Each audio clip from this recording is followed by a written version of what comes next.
ये सबसे पहले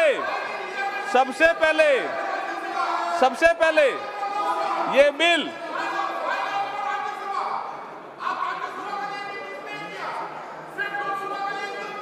राज्यसभा में भी करेंगे हम। अब आप सुनिए कल्याण जी, राज्यसभा में बुलाएंगे। देखिए सबसे पहले ये बिल, मैं इतिहास बता रहा हूं उसका। सबसे पहले ये बिल सितंबर 96 देवेगौड़ा जी के समय आया, वो भी 11वीं लोकसभा में। उसके बाद दिसंबर 98 में माननीय अटल बिहारी वाजपेयी की जब सरकार थी तब आया, वो 12वीं लोकसभा में। उसके बाद दिसंबर 99 में अटल जी की सरकार थी, तब फिर आया 13वीं लोकसभा में। और ये जिसका जिक्र कर रहे हैं डॉक्टर मनमोहन सिंह जी के समय जो बिल आया, वो लोकसभा में नहीं आया, वो आया मई 2008 में राज्यसभा। यही यहां से षड्यंत्र की बू आती। और राज्यसभा में आने के बाद ये डिपार्टमेंट रिलेटेड स्टैंडिंग कमेटी में गया, और वहां ये बिल जब रिपोर्ट आई तो मार्च 2010 में 9 मार्च 2010 में राज्यसभा ने इसको पास किया। उसके बाद राज्यसभा ने कम्युनिकेट किया लोकसभा को, और जब रिपोर्ट किया तो लोकसभा के सेक्रेटरी जनरल जब इसको रिपोर्ट किया तो ये लोकसभा की प्रॉपर्टी बन गई। और 15वीं लोकसभा जैसे ही भंग हुई, अध्यक्ष जी, 15वीं लोकसभा जैसे ही भंग हुई 18 मई 2014 को, ये बिल भी लैप्स हो गया। और इन लोगों ने पारित नहीं किया, जानबूझ के पारित नहीं किया। मैं कॉन्स्टिट्यूशन का प्रोविजन पढ़ना बताता हूँ अधीर रंजन के लिए। अभी सुनिए, आप सुनिए द प्रोविजन। ये इसके बाद मैं अधीर रंजन जी, देखिए आर्टिकल 107। अरे सुनो तो सही। मैं अध्यक्ष जी इसके बिल के प्रावधान में, मैं देखिए माननीय अध्यक्ष महोदय, आज नई संसद के पटल पर इस नारी शक्ति वंदन विधेयक 2023 को प्रस्तुत करते हुए मुझे अपार हर्ष और गर्व की अनुभूति हो रही है। आज ये सदन नारी शक्ति को लोकसभा और राज्यसभा में 33% भागीदारी देने का साक्षी बनेगा। भारत के यशस्वी प्रधानमंत्री श्री नरेंद्र मोदी जी की सोच हमेशा से नारी को शक्ति स्वरूप मानने की रही है, और माननीय प्रधानमंत्री जी के नेतृत्व में देश में आज वुमेन डेवलपमेंट से वुमेन लेड डेवलपमेंट की ओर तेजी से कदम बढ़ा रहा है देश। आज हर क्षेत्र में, चाहे वो अंतरिक्ष हो, सेना हो, पुलिस हो, खेल जगत हो, उद्यमिता हो, व्यवसाय हो, साहित्य हो, कला हो, महिलाएं प्रभावशाली नेतृत्व करके देश को गौरवान्वित कर रही है। आज हम प्रधानमंत्री मोदी जी के नेतृत्व में नारी शक्ति वंदन विधेयक प्रस्तुत कर सच्चे अर्थों में नारी शक्ति को उनका अधिकार देने जा रहे हैं। अध्यक्ष महोदय, हमारी संस्कृति में नारी को सदैव से शक्ति स्वरूपा माना गया है। हमारे श्लोकों में भी कहा गया है, या देवी सर्वभूतेषु शक्ति रूपेण संस्थिता, नमस्ते नमस्ते नमस्ते नमो नमे। अध्यक्ष महोदय, मैं इस अवसर पर भारत के संविधान निर्माता बाबा साहब भीमराव अम्बेडकर का एक कोट आपके समक्ष प्रस्तुत करना चाहता हूं, कोट अनकोट।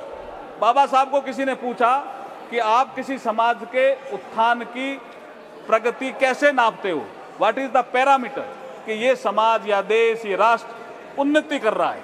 तो बाबा साहब ने एक कोट कहा था, उसको मैं कोट अनकोट कह रहा हूं। उन्होंने कहा, I measure the progress of a community by the degree of progress which women have achieved, which women have achieved।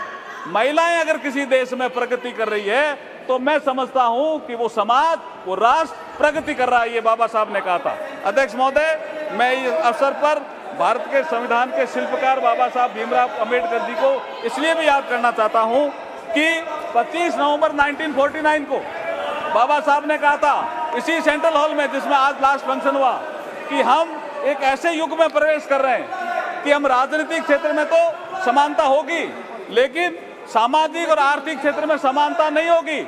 इसको कौन दूर करेगा? आने वाली सरकारों का ये इसका काम होगा। लेकिन ये नहीं कर पाए जो सरकारें आई। लेकिन जब प्रधानमंत्री मोदी जी आए 2014 में, तो जन धन अकाउंट आया, एक महिला के अकाउंट, एक के अकाउंट नहीं, ये असमानता थी। अध्यक्ष महोदय, पीएम आवास, एक के घर कच्चा, एक के पक्का, ये असमानता थी जिसकी ये बात अधीर रंजन की कर रहे थे। एक के घर शौचालय, एक के घर शौचालय नहीं, ये असमानता थी। एक के घर बिजली, एक के घर बिजली नहीं। एक के घर गैस, एक के घर गैस नहीं। एक के घर नल से जल, और एक के घर नल से जल नहीं।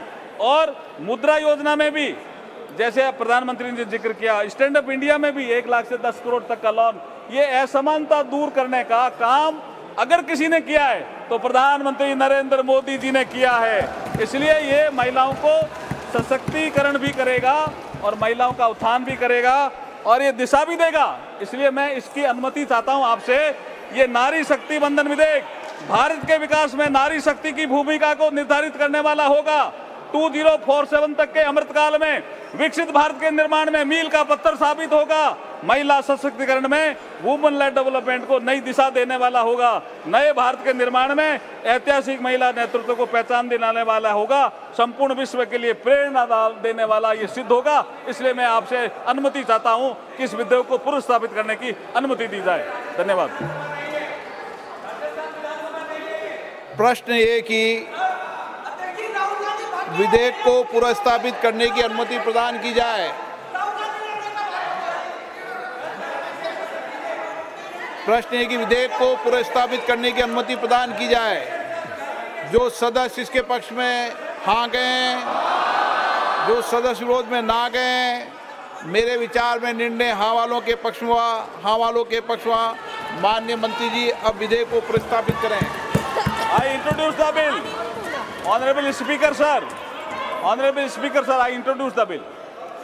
सभा पटल पर रखे जाने वाले पत्र आइटम नंबर 1 श्री किरेन रिजिजू जी।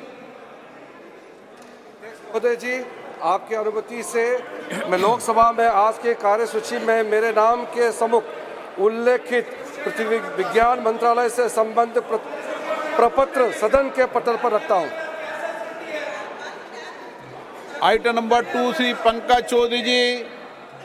महोदय, मैं आज की कार्यसूची में मत संख्या 2 पर मेरे नाम के सामने वर्णित कागजात आपकी अनुमति से सदन के पटल पर रखता हूं। नंबर 3 महासचिव। आइटम नंबर 3 महासचिव। Sir, I lay on the table the following bills passed by the Houses of Parliament during the 12th session of 17th Lok Sabha and assented to by the President since the report was last made to the House on 21st July 2023. The Cinematograph Amendment Bill 2023, the Constitution Scheduled Tribes Order Amendment Bill 2023, the Scheduled Tribe Constitution Scheduled Tribes Order Second Amendment Bill 2023, the Central Goods and Services Tax Amendment Bill 2023, the Integrated Goods and Services Tax